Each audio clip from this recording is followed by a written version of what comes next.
Muy buenos días, queridos chicos, ¿cómo están? Estamos en nuestra clase de guaraní, la segunda parte. Maite y Cuera, saludos. Ayer nosotros vimos este hermoso texto. Jesús dijo, yo soy el camino, la verdad y la vida. Nadie va al Padre sino por mí. Qué hermoso texto, saber que Jesús es el que nos guía al camino, a la verdad, a la vida eterna. ¿Por qué?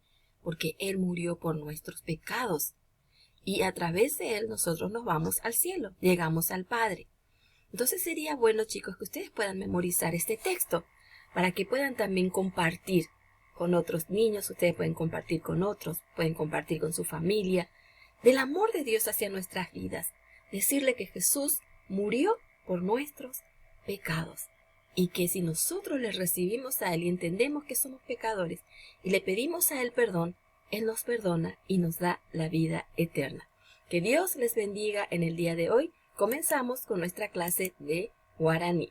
Vamos a trabajar en el libro, la página 69. Muy bien. Maite y Cuera, saludos. Leo los diálogos y reconozco las actividades que realiza la familia. Completo el de la noche. Ugagua, Bujarebecue, Orambosa. Los de la casa, en la mañana, desayunan. Va ella papenecoe. ¿Cómo amanecieron? Responde el papá. Y por ahí tereí. Muy bien. Pujarecuepe, ugagua, o qué. En la noche, los de la casa duermen. Va ella pa de pujare sheral. ¿Qué tal? ¿Cómo estás en esta noche, mi hijo? Y por ahí terei sherumi. Muy bien, papá.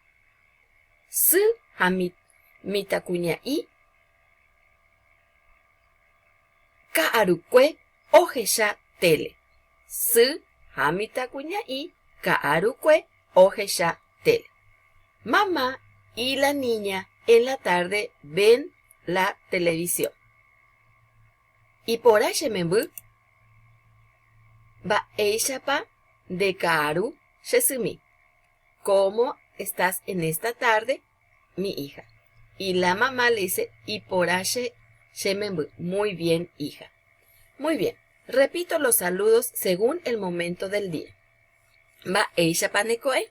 ¿Cómo amaneciste? Se responde. Shekoe orante handé. Amanecí muy bien, ¿y vos? Va eishapa de kaaru. ¿Cómo estás en esta tarde? Shekaaru porante handé. Estoy muy bien en esta tarde. ¿Y vos? Va ella de pujare. ¿Cómo estás en esta noche? Y ustedes van a poner cómo van a responder. Así como se respondió en la mañana, como se respondió en la tarde, ustedes van a escribir acá abajo cómo se responde en la noche. Muy bien, muchas gracias por su atención. Que Dios les bendiga y hagan su tarea y levanten en el claro. Que Dios realmente les bendiga en el día de hoy. Nos vemos en la próxima clase.